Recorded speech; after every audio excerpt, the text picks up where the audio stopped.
వందనాలండి. ఈరోజు దేవుడి వాక్యం ఆదికాండం 1వ అధ్యాయం 7, 28 వచనములు చూద్దామండి.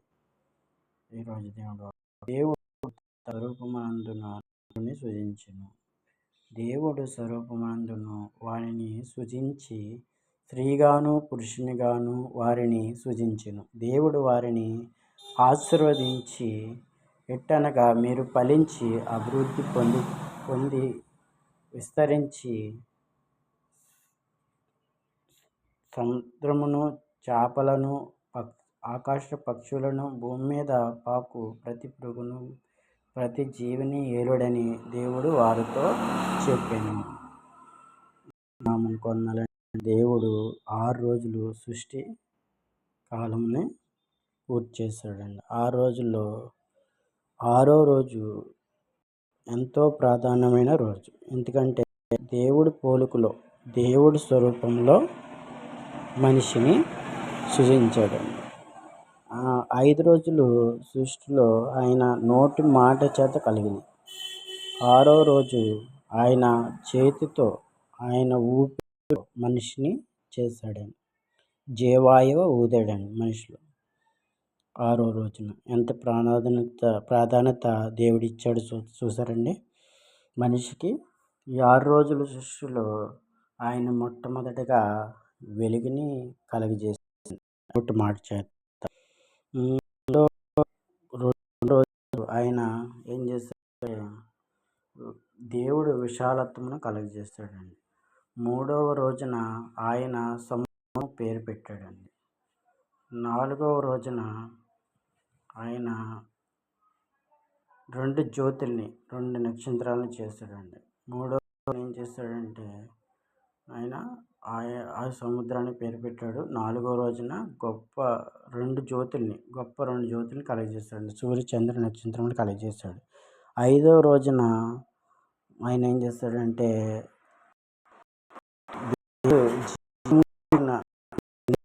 చేపల్ని, పక్షుల్ని అన్ని 5వ రోజు తయారు చేస్తాడండి. 6వ రోజు వచ్చేటప్పటికి ఆయన మనిషికి ఎంతో ప్రాధాన్యత ఇచ్చాడండి. ఆ రోజున మనిషిని ఆయన పోలికలో, ఆయన స్వరూపంలో ఉన్నాడు. ఆయన పోలిక ఏంటి? ఆయన స్వరూపం ఏంటంటే బైబిల్ విధంగా సెలవిస్తున్నాను. పరిశుద్ధుడు పరిశుద్ధంగా ఆయన కోరుకున్నాడు. కనుక ఆయన పోలికలో, ఆయన స్వరూపంలో మనిషిని సృజించాడు. మనిషిని ప్రతి మీద దేవుడు మనిషికి అధికారం ఇచ్చాడండి. అన్నాడంటే ఫలించి అభివృద్ధి పొంది భూమిని నింపుకోండి అని దేవుడు సెలవిచ్చాడు. కానీ మనిషి దేవుడికి దూరంగా వెళ్ళిపోదామనే ఆలోచన కలిగి ఉన్నాడు. మనిషి అయితే దేవుడితో సంబంధం కలిగి ఉండాలి, దేవుడికి దగ్గరగా ఉండాలి, దేవుడు దయలో వారు బతకాలి అని ఆయన ఆశపడ్డాడు. కానీ మనిషి ఆయన పోలికలో చేసుకున్నప్పటికి కూడా మనిషి ఆయన్ని విడిచిపెట్టాలని ఆలోచన కలిగి ఉన్నాడు. ఈ రోజుల్లో పిల్లలైనా చూడండి, మన పిల్లలైనా మన పోలికలో ఉన్నారు అని అనుకుంటాం, కానీ మన మాట వినే పరిస్థితిలో ఎవరూ లేరండి. ఈ రోజుల్లో మన పిల్లలు మన పోలికలోనే ఉంటారు, కానీ ఏమైపోతారంటే మనకున్న ఒక ఆలోచనలు వాళ్ళకి రావండి, మనకున్న విధానాలు వారికి రావు. కానీ ఇప్పుడే దేవుడు కూడా ఆయన స్వరూపంలో మనిషిని చేశాడు.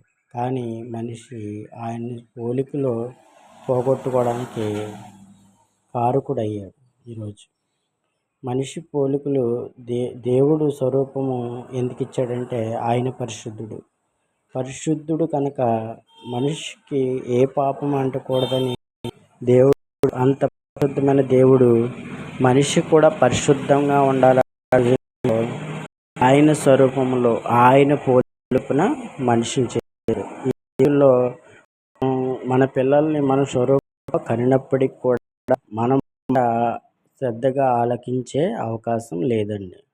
ఈ రోజుల్లో అనేక విషయాలు మనం చూస్తున్నాం. మన పోలికలో మన పిల్లలు ఉన్నారు, మీ పోలికే పిల్లడు అని మనం అంటాం. కానీ మన పోలికలు వచ్చినప్పటికీ మన స్వభావం రాదు, మన బుద్ధులు రావు. ఎందుకంటే మనం ఆలోచించుకుంటే మన బుద్ధులు మన పిల్లలకి వస్తాయనుకోవటం అవివేకం. కనుక మనిషికి దేవుడు ఎంతగానో ప్రేమించి ఆయన స్వరూపం ఇచ్చాడు, ఆయన పోలిక ఇచ్చాడు, ఆయన పోలికలో మనల్ని సృజించాడు. కానీ మనిషి దేవుణ్ణి పోలికలో లేడు ఈ రోజుల్లో. ఎందుకు లేడంటే ఆయన పోలికను కోల్పోయాడు మనిషి. మనిషి ఎంతగానో దేవుడి దగ్గర ఉండాలని ఆశపడ్డాడో దేవుడు, మనిషి ఈరోజు అవివేకుడైపోయాడు. తెలుసండి, ఈ సృష్టిని సృష్టించిన దేవుణ్ణి మనం కనుగొనాలండి. ఈ రోజుల్లో ఈ కడవరి దినాల్లో మనం సృష్టిని ఎవరైతే కలుగచేశాడో ఆ దేవుణ్ణి మనం కనుగొనాలండి. ఆ దేవుణ్ణి కొనుక్కొని ఆయన సృష్టికర్త అయిన యేసయ్యని మనం స్వర్ణకి తెచ్చుకోవాలండి. యెహోవాని స్వర్ణకి తెచ్చుకోవాలి కదండి. కానీ ఈ రోజుల్లో మనం సృష్టికర్తని మరిచి సృష్టిని పూజిస్తున్నామండి మనిషి. ఎందుకంటే ఆయన స్వరూపంలో మనిషిని చేసుకున్నాడు. కానీ మనిషి ఆయన చేసిన వాటిని పూజిస్తున్నాడు కానీ దేవుణ్ణి పూజించట్లేదు. ఆయన చేసిన వాటిని, ఆయన చేసిన చేతి పనిని, ఆయన నోటి మాటతో కలగజేసిన వాటిని పూజిస్తున్నాడు. కానీ ఆయన్ని పూజించట్లేదు. మనిషి ఎవరి పోలికని రూపంలో చేసుకున్నాడు. ఆయన పోలికను కోల్పోతున్నాడు, ఆయన రూపాన్ని కోల్పోతున్నాడు. ఎందుకంటే సృష్టిని పూజిస్తున్నారు, సృష్టిని స్వర్ణకు తెచ్చుకోవడం అనేస్తున్నారు. ఇప్పుడు ఒకప్పుడు తపస్సు ఏమన్నాడంటే దేవుడు ఎవరు, ఈ సృష్టికి ఆధారుడు ఎవరు అని చెప్పేసి ఇప్పుడు తపస్సు చేశాడు. ఆయన తపస్సు చేసినప్పుడు ఒక వెలుగు ఆయనకి బుద్ధి వెలుగు దర్శించి ఇలా మాట్లాడుతుంది, నేనే సర్వ సృష్టికి దేవుడు, నన్ను ఆరాధించాలి బుద్ధి.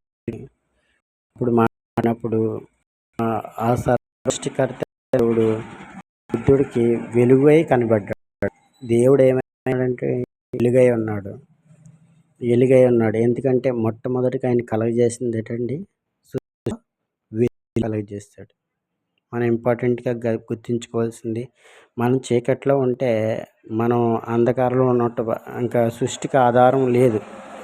కనుక ఆ వెలుగైన దేవుడు మనకి వెలుగు కలగచేయాలి. వెలుగు కలగచేసేటప్పుడే మనకు సృష్టి ఒక మంచి ఆదరణ కలుగుతుంది. కనుక ఆయన ఏమై ఉన్నాడండి, వెలుగై ఉన్నాడు, వెలుగుకు ఆధారమై ఉన్నాడు.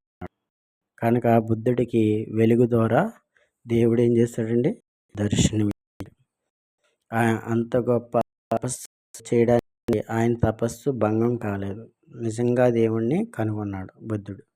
కనుక ఆయన బుద్ధుడు ప్రతి స్థాపించిన కాడల్లా కూడా శాంతం సమాధానం కోసమే బుద్ధుడు తప్పించాడు.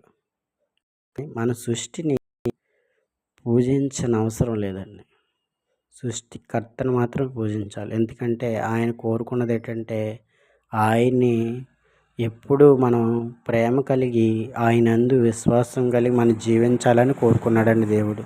మనమైతే ఈ సృష్టిని పూజిస్తున్నాం కానీ అసలైన సృష్టికర్తని మర్చిపోయామండి. ఆయన రోజులు ఈ సృష్టి ఏం చేస్తాడు, మాట చేత కలిగజేస్తాడు. ఆ రోజున ఆయన మనిషిని చేయడానికి ఆ పోలికలో ఆయన స్వరూపం ఏమంటున్నాడంటే, ఈ సృష్టి అంతా మీరు ఏలండి, సృష్టిలో ఉన్న ప్రతి జీవి, ప్రతి పక్షిని, ప్రతి జంతువుని, ప్రతి జీవిని మీరు ఏలండి. సముద్రమును, సముద్రంలో ఉన్న చేపలను, ప్రతిదీ కూడా మీరు వేలండి అని చెప్తున్నాడు. అంత అధికారం ఇచ్చిన సర్వ సృష్టికర్త అనే దేవుడిని మనం స్వర్ణకు తీసుకోకుండా మనం ఈ లోకంలో వాటిని చూసి ఈ లోకమును పూజిస్తూ ఇంకా మొట్టమొదటగా మనిషిని ఆయన పోలికలో చేసుకున్నాడు. మనం ఆయన పోలికై ఉన్నాం కనుక ఆయన స్వరూపమును మనం పొందుకోవాలి. ఈ కడవరి దినాల్లో ఆయన స్వరూపం అంటే పరిశుద్ధమైనది, పాపము లేనిది, మలినము లేనిది. అటువంటి పాపం లేనిది మనం కనుగొన్నాం కనుక అంత పరిశుద్ధమైన దేవుడు మనకి జీవాయువు ఇచ్చాడు.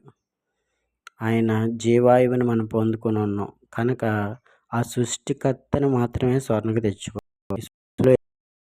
కాదు, ఈ సృష్టి కానీ దేవుడి మాటలు గతించవు. ఈ మాటలు తెచ్చడానికి కారణం మనిషికి దేవుడు ఎంత ప్రాధాన్యత ఇచ్చాడు అన్న విషయాన్ని తెలియజేయాలండి.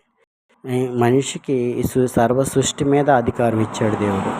సర్వ సృష్టి మీద అధికారం ఇచ్చి మీరు ఏలండి, అభివృద్ధి చెందండి, ఫలించండి. కానీ దేవుణ్ణి మర్చిపోమని కదండి. ఆయన ఆరాధించాలండి. ఆయన ఆరాధించి సర్వ సృష్టికి ఆధారమైన దేవుణ్ణి స్వర్ణకు తెచ్చాలండి. మన పిల్లలు మన పోలికలో పుట్టినప్పుడు వారు క్రమశిక్షణ తప్పినప్పుడు మనం ఎలాగైతే గద్దిస్తామో మనల్ని దేవుడు గద్దించే మాటలే మాట్లాడతాడు. మనం కూడా గతి తప్పిపోతే ఎలాగైపోతామో ఆయనకి బాధగా ఉంటుంది. మన పిల్లలు ఎలాగైతే మన దారి తప్పిపోతారో వారు మన మాట వినకుండా మన ఆలోచన లేకుండా ఉంటారో వారిని చూసి మనం ఎంత మత్తరపడతామో అంతే వేదన పడతాము. ఆ సర్వ సృష్టికర్త అయిన దేవుడు కూడా మన కోసం అంత వేదన పడుతున్నాడు. కానీ మనం తెలుసుకోవాల్సిన కడవరి దినాల్లో సృష్టిలో దేన్ని పూజించిన అవసరం లేదు. ప్రతి కూడా దేవుణ్ణి మనమే పూజించాలి. సర్వ సృష్టికర్త అయిన దేవుణ్ణి పూజించాలి.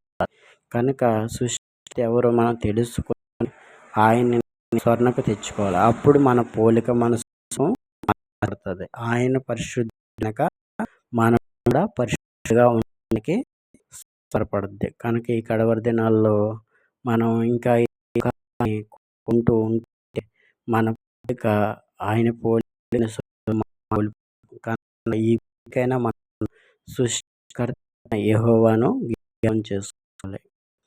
బుద్ధుడు సృష్టిని ఈ సృష్టికి ఆధారం ఎవరు, ఈ సృష్టి ఆలోచన ఎవరు, సృష్టి చేసేది ఎవరు, అసలు దేవుడు ఎవరు అని తెలుసుకోవడానికి చాలా చేశాడు బుద్ధుడు తపస్సు చేశాడు కనుక ఆయనకు ఒక వెలుగు దర్శించింది. ఆయన వెలుగు, ఆయనే సర్వసత్యంలోకి నడిపించగల దేవుడు, ఆయనే పరిశుద్ధుడు. కనుక ఆయన పిల్లలు కూడా పరిశుద్ధిగా ఉండాలని ఆశపడుతున్నాడు. మన పిల్లలు ఎలాగైతే నీతిగా ఉండాలని మనం ఆశపడతాము, ఆ పిల్లలు కూడా నీతిగా ఉండాలి, పరిశుద్ధంగా ఉండాలి, ఆయనకి దగ్గరగా ఉండాలని ఆయన చేసుకున్నాడండి. ఈ చిన్న వాక్యం దేవుడు దీవించును గాక.